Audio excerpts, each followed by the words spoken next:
Science dictates that up to 70% of people show extroverted tendencies. You're probably an extrovert. I know I am. Or at least I thought I was. Maybe I've lost some of my conversational skills, considering how much we've been holed up inside. But I want to begin with a story. A couple of weeks ago, I was talking to a friend over the phone about how the last couple of weeks have been, back during the security conflict here in the Middle East. I know for a lot of us, we spent it online, reverting back to COVID times, basically calling as many people as we could. I have some screen times here, some dubious, horrendous numbers. This friend was telling me about a group call that they were on, listing off the people's names. It was subtle, but there was a nag in the back of my head, evaluating whether or not I wanted to speak to each of these people. I didn't notice it at first, but once I did, it really did disgust me a little bit to my core. Who was I to judge these people based off preconceived notions, even though I've never had a conversation with them?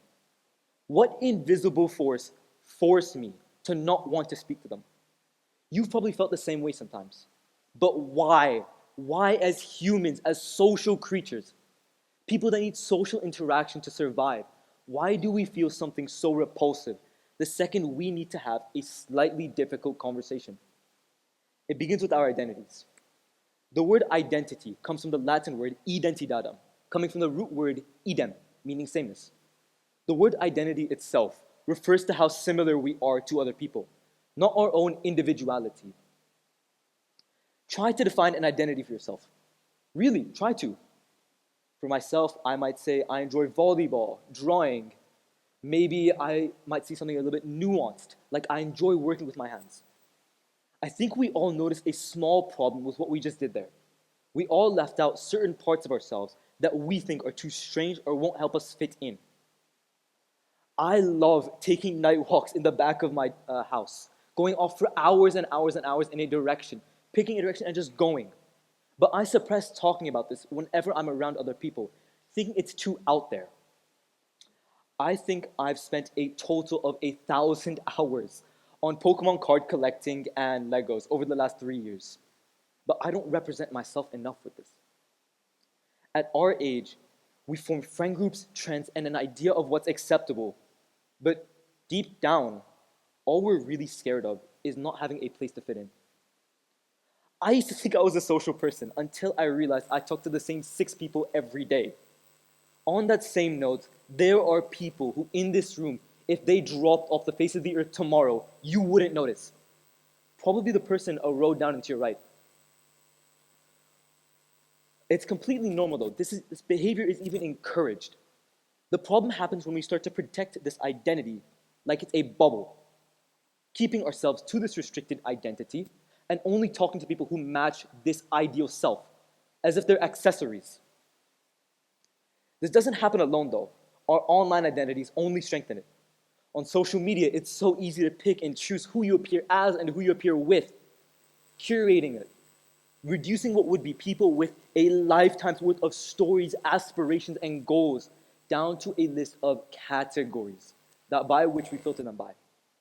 We've devalued our genuine human connection to the point where we feel that conversation is unnecessary, making 1 in 6 people undergo clinical loneliness. There is one specific point I want to make though.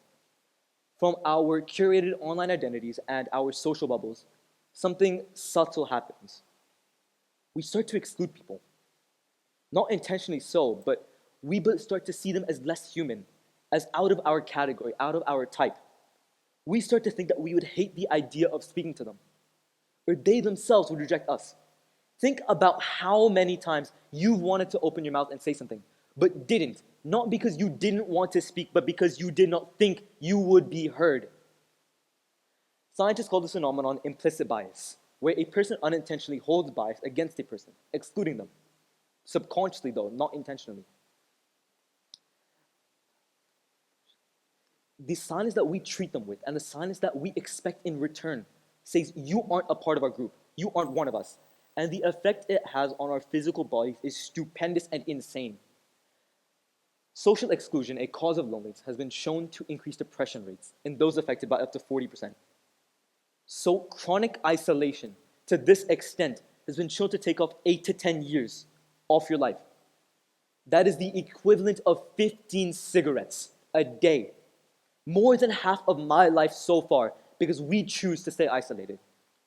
But people have been excluding each other for centuries, you might say. It's built into human nature. What's different now?